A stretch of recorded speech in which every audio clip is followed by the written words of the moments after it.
In the vibrant heart of Buenos Aires, thousands of Argentinians poured onto the streets, their voices unified in a desperate cry for justice. The shock rippled through every community, every family. 3 young women, Brenda del Castillo, Morena Veri, and Lara Gutierrez, their names now synonymous with unspeakable tragedy. Their brutal murders had not only stolen their futures, but had deeply scarred the soul of a nation. But the horror deepened with a chilling revelation. Their torment, their final moments, were not private. They were broadcast, live-streamed on Instagram to a private audience of around 45 individuals, a digital spectacle of cruelty designed to instill terror. The families, shattered by grief, struggled to comprehend. Brenda del Castillo's mother, her voice laced with pain, echoed the sentiments of many. "They took my daughter away from me and I want them to pay," a plea for accountability in the face of unimaginable loss. Another family member, grappling with the void, articulated a deeper yearning. "Many people demand justice. I don't. I demand truth, as truth is worth more than justice. Justice sometimes decides on one side or the other, but we are here for the truth, to know who was responsible for the crime." The timeline of terror began on September 19th. Brenda, Morena, and Lara were last seen alive at approximately 9:03 p.m. in what appeared to be an innocent moment, captured by surveillance cameras. Under the false pretense of attending a party, the 3 young women were lured into that van. Their destination, however, was not a celebration, but a house in Florencio Varela, a quiet suburb of Buenos Aires, a place where their nightmare would begin. 5 days later, after an agonizing search, their bodies were discovered. Buried in the yard of that very house, they bore the horrific signs of brutal torture, a crime of unimaginable cruelty, leaving a devastating mark. The motive, as investigators would soon uncover, was as cold-blooded as the act itself. The young women were allegedly targeted in a revenge attack by a powerful drug trafficking gang accused of stealing cocaine. Their brutal deaths were orchestrated as a macabre message. This was not merely murder. It was an act of narco-femicide, a violent expression of gender-based violence intrinsically linked to the ruthless world of drug crime and cartel intimidation, a stark display of dehumanization. Brenda del Castillo, at 20, was on the cusp of adulthood. Morena Veri, 21, had her whole life ahead of her. And Lara Gutierrez, just 15, was still a child, her world just beginning to open up. 3 vibrant lives extinguished in an instant.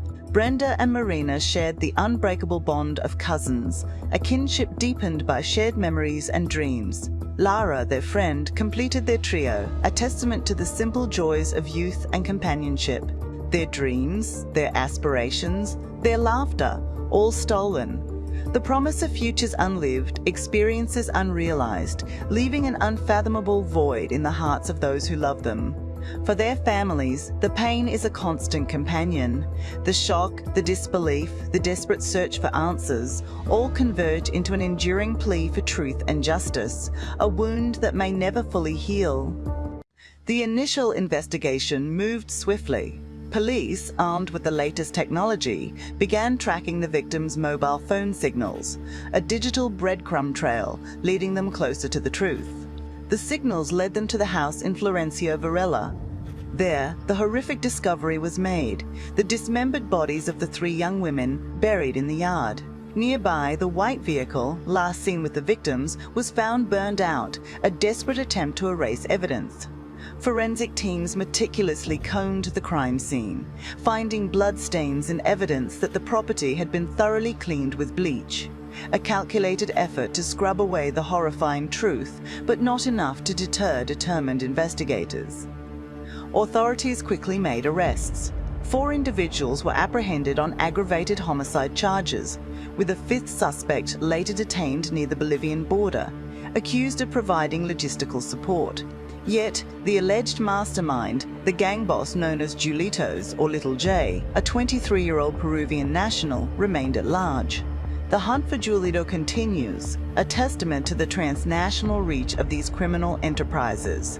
Authorities have circulated images and issued an arrest warrant, determined to bring the architect of this terror to justice. The triple murders laid bare a grim reality: the growing influence of drug gangs in Argentina and their audacious use of social media as a tool for terror and control. This was a public execution designed to send a message of absolute dominance. In response, protesters across Argentina are demanding significant legal and social reforms. They call for an end to gender-based violence, drug gang impunity, and systemic failures that allow such atrocities to occur. While President Javier Milei's administration has vowed to treat cartel members as terrorists, critics argue that recent rollbacks in legal protections and institutional resources dedicated to combating gender-based violence have inadvertently weakened the very framework meant to prevent such tragedies. The big picture points to the pervasive influence of drug cartels, operating as parallel power structures. They enforce violent social control, especially over women in the communities they dominate. Corruption, impunity, and social inequalities create fertile ground for these brutal codes of conduct to thrive outside the law.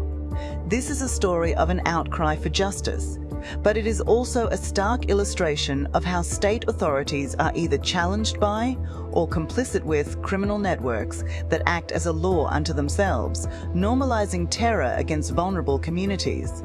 As the world watches, the question remains: will there be healing, closure, and, most importantly, lasting change?